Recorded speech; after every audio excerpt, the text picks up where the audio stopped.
Hi guys, എല്ലാവർക്കും ഇൻസെപ്റ്റയുടെ online ക്ലാസ്സുകളിലേക്ക് സ്വാഗതം. നമ്മൾ എക്കണോമിക്സിൻ്റെ ചാപ്റ്റേഴ്സാണ് ഇന്ന് തുടങ്ങാൻ പോകുന്നത്.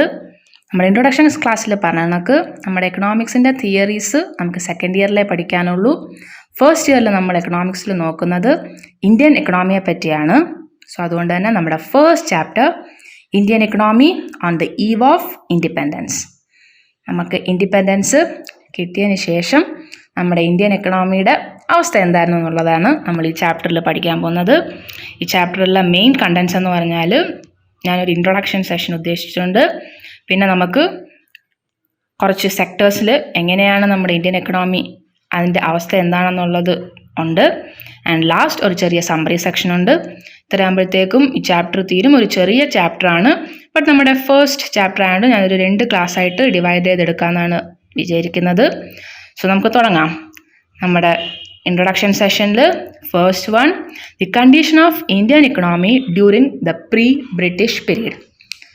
നമ്മൾ ഈ ചാപ്റ്ററിൽ നോക്കാമെന്ന് പറഞ്ഞത് നമ്മുടെ ഇന്ത്യൻ എക്കണോമിയുടെ അവസ്ഥ, ഇന്ത്യൻ സമ്പദ് വ്യവസ്ഥയുടെ അവസ്ഥയാണ്. എപ്പോൾ? സ്വാതന്ത്ര്യത്തിന് ശേഷം. പക്ഷേ സ്വാതന്ത്ര്യത്തിന് ശേഷം എന്തായിരുന്നു അവസ്ഥ എന്നുള്ളത് അറിയണമെങ്കിൽ നമുക്ക് സ്വാതന്ത്ര്യത്തിന് മുമ്പ് നമ്മുടെ ഇന്ത്യൻ എക്കണോമി എങ്ങനെയായിരുന്നു, എന്തായിരുന്നു എന്നുള്ളത് നമ്മൾ അറിയണം. നമുക്കറിയാം, നമ്മുടെ ബ്രിട്ടീഷ് എപ്പോഴാണ് ഇന്ത്യയിൽ വന്നത്? ഒരു 1600 ആ വർഷങ്ങളിലാണ് ഇന്ത്യയിൽ ബ്രിട്ടീഷ് എംപയർ വരുന്നത്. അവർ ട്രേഡിങ്ങിനായിട്ടാണ് എത്തുന്നത്. അവർ വന്നു, ബ്രിട്ടീഷ് ഈസ്റ്റ് ഇന്ത്യ കമ്പനി നമ്മുടെ കൺട്രിയിൽ സ്ഥാപിച്ചു. അതോടെ നമ്മുടെ ഇന്ത്യയുടെ തലവരെ മാറ്റിക്കളഞ്ഞു. അപ്പോൾ നമ്മളിവിടെ നോക്കുന്നത് എന്താണ്? ബ്രിട്ടീഷ് വരുന്നതിന് മുമ്പ് അല്ലെങ്കിൽ കൊളോണിയൽ റൂൾ തുടങ്ങുന്നതിന് മുമ്പ് നമ്മുടെ ഇന്ത്യൻ എക്കണോമിയുടെ അവസ്ഥ എന്തായിരുന്നു എന്നുള്ളത് നമുക്ക് ആദ്യം നോക്കാം. എങ്ങനെയായിരുന്നു? India was an independent economy before British rule. Britishers വരുന്നതിന് മുമ്പ് എങ്ങനെയായിരുന്നു? ഇന്ത്യ ഭയങ്കരമായിട്ടും സ്വയം പര്യാപ്തത ഭരിച്ചിട്ടുള്ള ഒരു കൺട്രി ആയിരുന്നു. Agriculture was a main source of livelihood. നമ്മുടെ ആൾക്കാർ മിക്കവരും ഏർപ്പെട്ടിരുന്നത് അഗ്രികൾച്ചറിൽ ആയിരുന്നു. And also featured by manufacturing activities. Work force കൂടുതൽ അഗ്രികൾച്ചറിലായിരുന്നെങ്കിലും ഒരുപാട് ആൾക്കാരും എവിടെയും ഉണ്ടായിരുന്നു? മാനുഫാക്ചറിങ് സെക്ടറിലും വർക്ക് ചെയ്യുന്നുണ്ടായിരുന്നു. And also India was well known for handicrafts industries. നമ്മുടെ സ്മോൾ സ്കെയിൽ കോട്ടേജ് ഇൻഡസ്ട്രീസ് ഒരുപാട് ഇന്ത്യയിൽ ഉണ്ടായിരുന്ന ഒരു കാലമായിരുന്നു. അതിൽ എന്തൊക്കെയാണ് ഇമ്പോർട്ടൻ്റ് ആയിട്ടുണ്ടായിരുന്ന industries? Handicraft industries, the cotton, silk, metal, precious stone works, etcetera. അങ്ങനെ ഒരുപാട് കാര്യങ്ങളിൽ നമ്മുടെ ഇന്ത്യ ഫേമസ് ആയിരുന്നു. നമ്മുടെ the products enjoyed world wide reputation. നമ്മുടെ ഇന്ത്യയിൽ പ്രൊഡ്യൂസ് ചെയ്ത എല്ലാ പ്രോഡക്ട്സിനും വേൾഡ് വൈഡായിട്ട് ഭയങ്കര ഫേമസ് ആയിരുന്നു. കാരണം എന്തായിരുന്നു? മെയിനായിട്ട് 2 കാരണങ്ങളായിരുന്നു.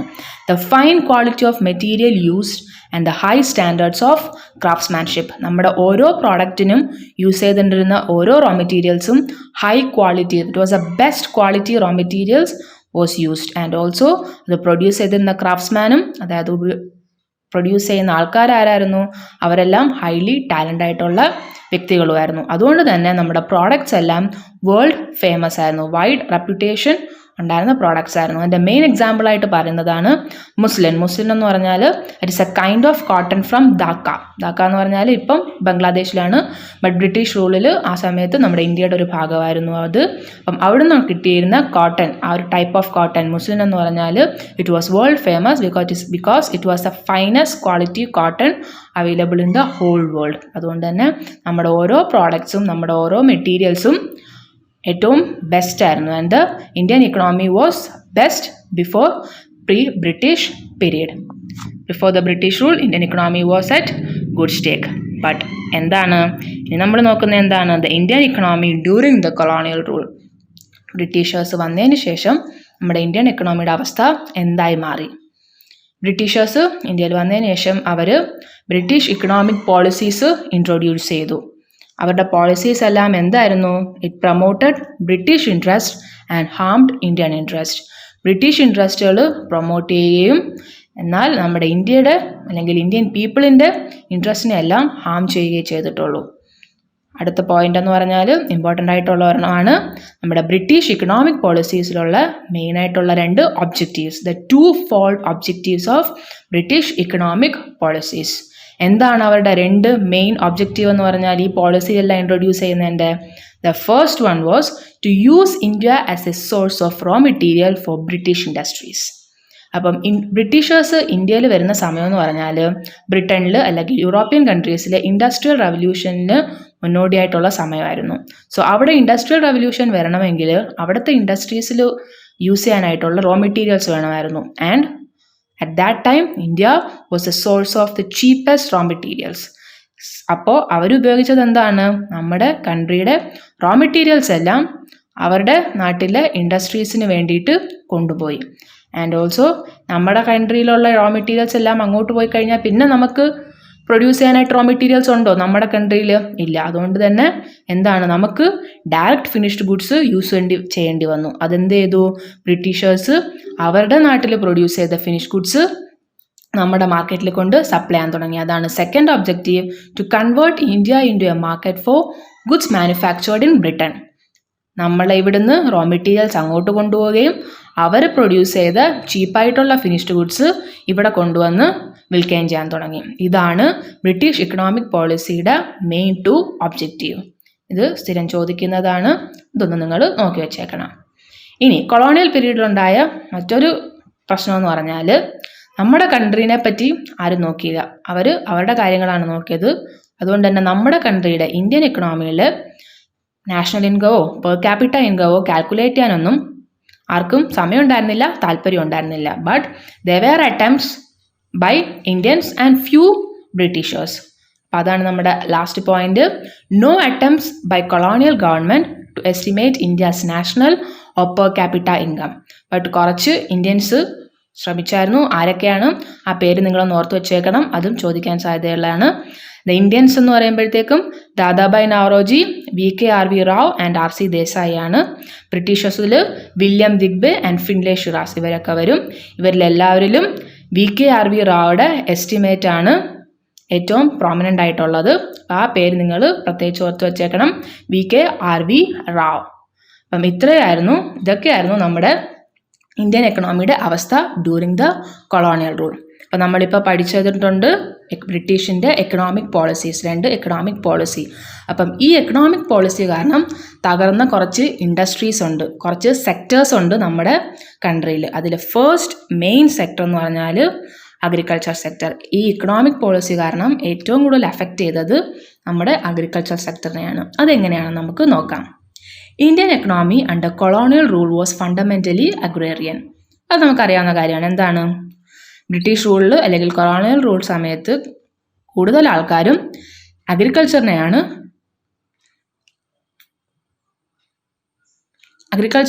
കൂടുതൽ ആൾക്കാർ വർക്ക് ചെയ്തുകൊണ്ടിരുന്നത്. അതായത് 85% ഓഫ് പോപ്പുലേഷനും അഗ്രികൾച്ചറിനെയാണ് ഡിപ്പെൻഡ് ചെയ്തുകൊണ്ടിരുന്നത്.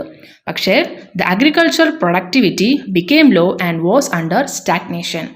അഗ്രികൾച്ചറിൽ ഒരുപാട് ആൾക്കാർ വർക്ക് ചെയ്യുന്നുണ്ടെങ്കിലും എന്തായിരുന്നു അവസ്ഥ? The productivity was very low and was under stagnation. Agriculture സെക്ടറിൽ ഇമ്പോർട്ടൻ്റ് ആയിട്ടുള്ള ഉപയോഗിക്കുന്ന ഒരു വാക്കാണ് സ്റ്റാഗ്നേഷൻ. എന്താണ് സ്റ്റാഗ്നേഷൻ എന്ന് പറഞ്ഞാൽ?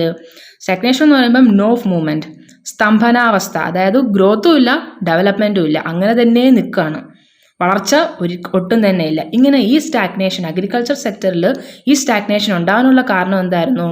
Stagnation was caused mainly because of various systems of land and revenue settlements introduce by colonial government. Colonial government അല്ലെങ്കിൽ Britishers introduce ചെയ്ത കുറച്ച് പരിപാടികളുണ്ട്, സിസ്റ്റംസ്. ഏതൊക്കെയാണ് ആ system? Land settlement system and revenue settlement system. അങ്ങനെ കുറച്ച് സിസ്റ്റംസ് ബ്രിട്ടീഷേഴ്സ് ഇൻട്രൊഡ്യൂസ് ചെയ്തായിരുന്നു.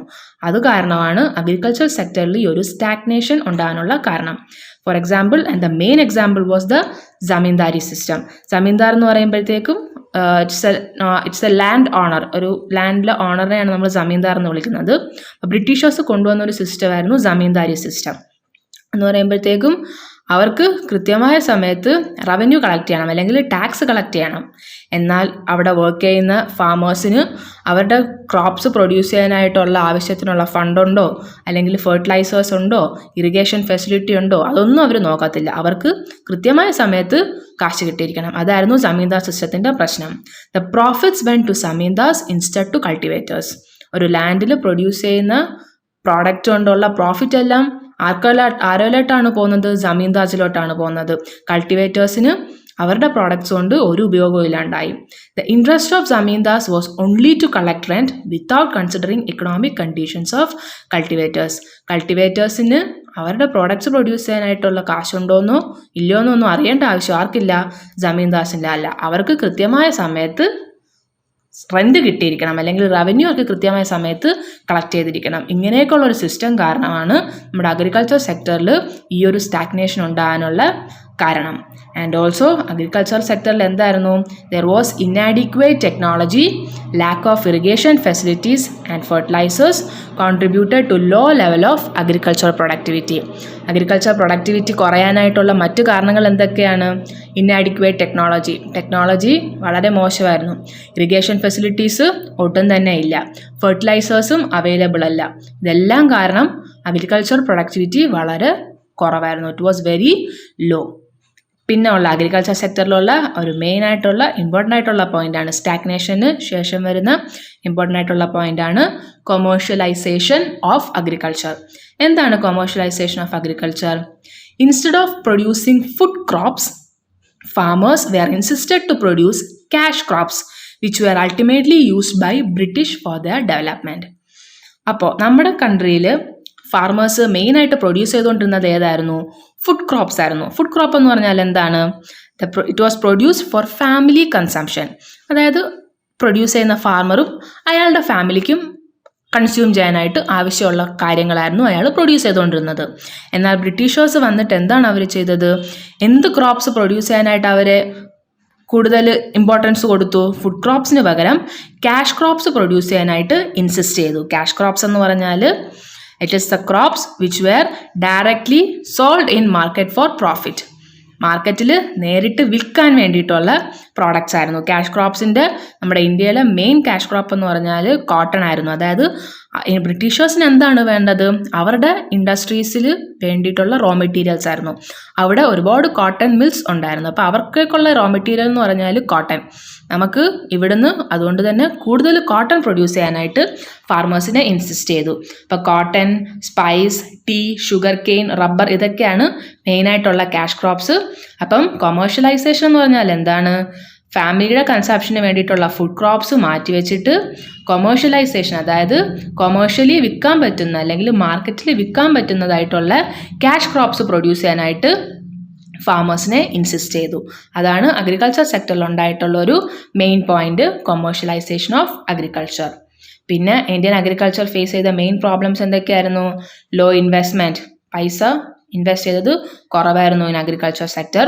Lack of flood control facilities, drought etcetera. അങ്ങനെ ഒരുപാട് പ്രശ്നങ്ങൾ നമ്മൾ ഇന്ത്യൻ അഗ്രികൾച്ചർ സെക്ടർ ഫേസ് ചെയ്യുന്നുണ്ട്. സോ ഇത്രയാണ് അഗ്രികൾച്ചർ സെക്ടറിൽ വരുന്നത്.